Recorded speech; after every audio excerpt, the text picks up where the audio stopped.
Hey guys, my name is Corey Andry. I used to be one of the student ministers here for Redemption. You may not have seen my face for quite a long time, so I'm excited to get to chat with you guys here this evening. Over the next 3 weeks, you guys are going to be going through a series I think can be super impactful. Might be the most important series for some of you throughout this year of Wednesday nights. Real quick, have you ever been in and out of a fish out of water sort of moment? I want you to think about just like what things in your life, what times in your life have you just felt like, man, I don't fit in this particular situation. I had a time I had just started my second full-time student ministry in a church in Central Illinois, and I was so excited to like dive in and start to connect with different students. I wanted to focus on connecting with the guys. I moved in September. It was football season. I was like, that's great. We'll like hang out and watch some football, or maybe we'll go to some high school games together, and it'll be a great time to get to connect with the guys.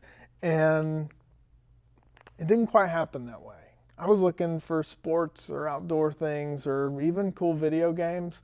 But when I started to talk with the guys at Jefferson Street Christian Church, I was met with a totally different type of guy. These guys said, yeah, we get together every Sunday. I was like, okay, NFL, yeah, I'm down. No. We played Dungeons and Dragons for hours every Sunday afternoon. I had no idea what Dungeons and Dragons was, really. The only thing I'd heard of it was like on Big Bang Theory.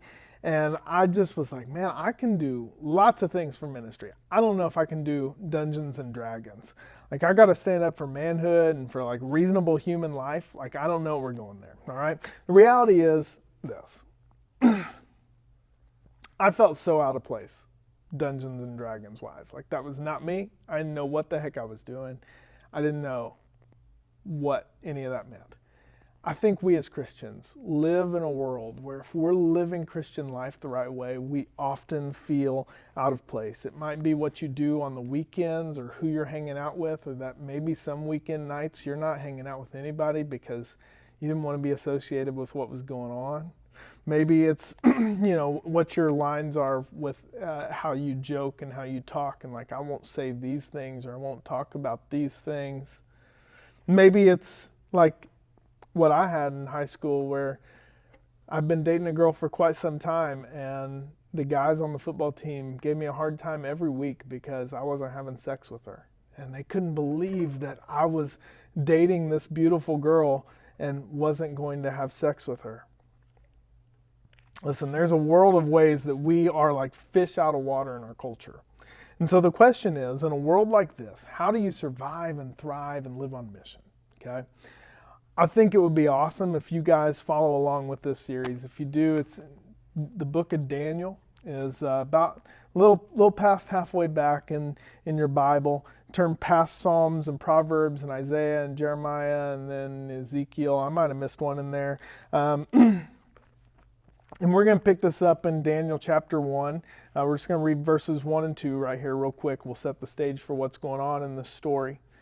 It says, during the 3rd year of King Jehoiakim's reign in Judah, King Nebuchadnezzar of Babylon came to Jerusalem and besieged it. The Lord gave him victory over King Jehoiakim of Judah and permitted him to take some of the sacred objects from the temple of God. So Nebuchadnezzar took them back to the land of Babylonia and placed them in the treasure house of his God. Real quick here, I want to alert you to one thing and have you make good note of another. First thing here is that King Nebuchadnezzar is the king of Babylon. In the Bible, Babylon basically stands for everything that's evil, all the way back to Genesis chapter 11, all the way through to basically the end of Revelation, at the very end of your Bible. Babylon is kind of this picture of what is evil in the world. And so we have these two sides at play. We have the people of Judah who are being attacked by the king of Babylon and Babylon. So we have God's people and the picture of evil for basically the entire narrative of Scripture. And then I want to point out one other thing real quick here, beginning in verse 2. It says that the Lord gave King Nebuchadnezzar victory over Judah. And I think this can be a big revelation for some. God gave victory to the enemy. Not because Babylon had earned some kind of favor with God, but because sometimes the will of God allows temporary victories for the enemy, and it draws his people back to dependence on him. And so sometimes I think we got to look at life and we got to say, if the enemy is winning over and over again, maybe I need to look back, or maybe if just my circumstances keep getting worse, maybe I need to look at my life and say, who or what am I depending on in my life, and draw near to God in that way. I'm not saying that God has caused some terrible illness in your family or the loss of a loved one. I am saying that God can use that circumstance to bring you back to Him, to depend on Him. Now, I'm going to summarize some of this story so we can get in to the nuts and bolts of it and kind of mine some truth out, all right? So once Babylon has defeated Judah, there in verses 1 and 2, it says that they take many of the Jews into captivity in Babylon. But captivity is not what we think of about captivity. It's not like in like a dungeon or in chains or anything like that. They were probably taken in chains, but then they're kind of given a life there in Babylon. And the whole goal for the Babylonian people and for the kingdom of Babylon with these men of Judah was to assimilate them, to make them part of Babylonian culture, to give them Babylonian values. And and let me show you what I mean by this. It says, King Neb orders that the strongest and brightest and handsomest young men be brought to Babylon, and he wants them to be trained in the language and literature of Babylon, is what it says, which really just means that they want to teach them all the evil spiritual practices and beliefs of Babylon. These are literally like dark spiritual things, and they have all this literature about it, and like, this is what we practice, and they want the people of God to grab hold of that and to learn it. And with that, they're fed, this is really big. It says that they're fed a ration of the king's own food. This was the best of the best food. So basically what's going on here, it's like your mama coming in and saying, you have to do your homework, but I'm going to get you Chick-fil-A. I understand, like, you're like, I don't want to do my homework, but I ain't turning down Chick-fil-A. Like, give me that classic fried chicken sandwich. I want no pickles, add mayo, a large waffle fry, and some fresh squeezed lemonade. Give me that right now. I want it. And so that's kind of what's going on here. There's like this, we're capturing you, we're making you do some things. We want you to feel like we're doing some good things for you too. And this was supposed to happen for 3 years. Great food and a godless, evil spiritual education. And then they're given these evil spiritual, or these evil pagan names, which pagan just means godless, really. And so they take Daniel's name. Daniel's name means God is my judge, and give him the name of Belteshazzar, which means Baal, this false god, protects his life. So they've taken a name that means the one true God is the judge, and given him a name that means a false god protects his life. So let's get this all boiled down right here to a set of circumstances. It says, we've got Daniel's home and his land, everything, his kingdom is destroyed by an enemy. His family's probably killed. He's taken to a godless nation led by a godless king who mocks Daniel's God by taking from the temple and placing these items he took from God's temple in the temple of his false gods. It says then, he's given a godless name that honors a false god and forced into a godless education. But here's what's interesting. All these terrible things that I just listed above, and what is it that Daniel refuses? Look at verse 8 with me. It says, but Daniel was determined not to defile himself by what? By eating the food and wine given to them by the king. All of these terrible things. And the one thing that Daniel refuses, it's not the godless education. He doesn't fight back against the king who's taken things from the temple of God. He says, I'm refusing to eat all that great food that the king is giving us. My question is, and I really tried to dive into this question in the last week or so, Why? Why, of all those terrible things, is the thing that he refuses this food? And I landed on a couple possible reasons. The first one is just really simple, that the law of God prohibits a lot of food, especially some meats. And it's probably true that the food that was on the king's diet that he was feeding them wasn't okay by by the law of God given to his people. And so it probably is some of the reason is probably here that Daniel was like, I'm not going to defile myself with unclean foods. But the second, and we'll kind of draw the rest of the night around this, Daniel knows that to eat the king's food is to declare friendship and dependency on the king. So, in his determination not to eat the king's food, Daniel's actually saying, you can destroy my home, you can kill my family, you can take me captive and force me to learn literature that's full of lies. You can claim every imaginable version of human power over me, and you can change my name to say that I depend on a false god, but it is not so. I will trust in Yahweh, the one true God. He will protect me, He will provide, He will sustain.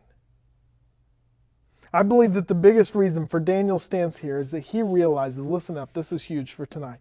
He realizes that to stand firm in the face of adversity and persecution, he had to depend on God and God alone. I hear people use these phrases all the time that they're going to stand up for God or stand up for their faith, but the reality is God isn't looking for you to stand up for Him. He doesn't need you to stand up for Him. God can do a perfectly fine job of that Himself. In our post-Christian culture, where we are pushed to the margins as narrow-minded and out of touch, your stance isn't about standing up for God, but rather it's about standing firm in and through God. It's a stance that says Jesus will provide and protect and sustain. He will be the truth that lasts through the ages. He will give grace and acceptance in a world where it's really hard to come by. You see, this stance isn't about I'm going to stand up for God, but I'm going to stand up in the confidence that God is with me. Now look what happens. Daniel first has trouble convincing the chief of staff to allow him to deny the king's food because the chief of staff is afraid of the king. He's afraid that if these men look frail and skinny, that the king will actually have the chief of staff killed or something. And so Daniel asks the next lowest staff member, the one who would actually be serving them the food, he tries to make a deal with him. In verse 12, it says, "Please test us for 10 days on a diet of vegetables and water," Daniel said. "At the end of the 10 days, see how we look compared to the other young men who are eating the king's food. Then make your decision in light of what you see." The attendant agreed to Daniel's suggestion and tested them for 10 days. And so the attendant agrees to this, and it says, at the end of the 10 days, Daniel and his 3 friends looked healthier and better nourished than the young men who had been eating the food assigned by the king. So after that, the attendant fed them only vegetables instead of the food and wine provided for the others. Now, let's be clear. This is not about an advisable diet. Don't come to me with your vegetarian crap. I don't care. That's not what this is about. In fact, this is pretty much blatantly going the opposite direction. When it says that Daniel and his friends looked healthier, the literal translation is that they looked fatter of flesh. You don't get that from vegetables and water. I've done vegetables and water for several days before, and you definitely lose weight. You definitely don't look fatter of flesh than would people who are eating what would have been on the king's diet. So what happened? It's pretty simple. God provided. God provided. God took what was a pretty light diet of vegetables and water, and He used it to make them fatter of flesh, to make them look better than the others. In fact, God provided even more. Look at verse 17. It said, God gave these 4 young men an unusual aptitude for understanding every aspect of literature and wisdom, and God gave Daniel the special ability to interpret the meanings of visions and dreams. So God provided. Even in the things that weren't of God, even in this education that was godless, God provided. And he gave them such understanding and such ability that the king had to raise them up in his kingdom to have a lot of influence and a lot of leadership. And so tonight, I want you to look at the story and I want you to ask this question. If you're going to stand firm in the world today, in a culture that is decidedly against you as a Jesus follower, can you say, I depend on the world for nothing? My provision, my protection, my sustenance, my approval, my love, my grace, my direction, my worth, my life comes from God. You don't have to count on this world for success. Jesus says, blessed are the weak, the meek, and the poor. The kingdom of heaven belongs to them. If you're on a worldly trajectory for success and power, you're depending on the world for something that God can give you. It might not look like what you're thinking of, but it's going to look better. You don't have to fret and stress and stay up all night before a test trying to win the approval of your parents or your peers or your teachers with your grades, because God has already said that you are beautifully and wonderfully made. You are already approved of. And for that which he cannot approve, he gave payment through Jesus so that he could approve of you. And so when you work hard at your grades or at your job, it's not so that you can win approval, but it's because you already have it. You don't have to post bikini pictures for likes on Instagram just to feel a sense of value. God declared your value when he sacrificed his son's life for yours. That's your value. Your value is that you are the princess, the daughter of the king. In the early 1800s, there was a slave in Maryland named Jacob who made it his habit to pray 3 times every day. He would stop his work and he would kneel down and he would pray. His master was a cruel man named Saunders, and Saunders learned about Jacob's practice of these prayer breaks, and it enraged him. And so Saunders found Jacob one day on one of his prayer breaks, and he pointed a gun to his head and he told him to stop praying. Jacob finished his prayer and turned to his slave master and said, pull the trigger.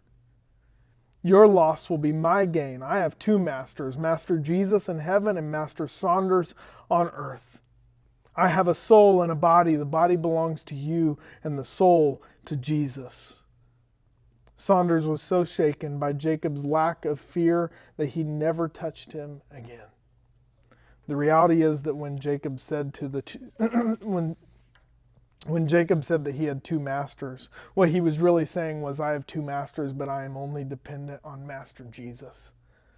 I am only dependent on him for my hope, my strength, my life. It's all in him. So I can stand against you because I count on you for nothing. Jesus said, no one can serve 2 masters, for you will hate one and love the other, or you will be devoted to one and despise the other. So what do you look to the world for? What are you looking to the world for? Is it entertainment? Is it joy? Is it fulfillment, value, self-worth, comfort, money, success? I don't know what it is. But you need to look, what am I depending on the world for? And if you really depend on this world for nothing, then God is your everything. He's your pleasure, your joy, your acceptance, your value, your fulfillment. The list goes on. And if you don't believe that he can be those things, if you don't believe he can provide more than the world in every single area, I promise if you put him to the test and you seek after him, he will deliver. And when you depend on this world for nothing, you can stand boldly and confidently with everything you have. None of it belongs to the world. I love you guys. I'm praying for you. Have a great night.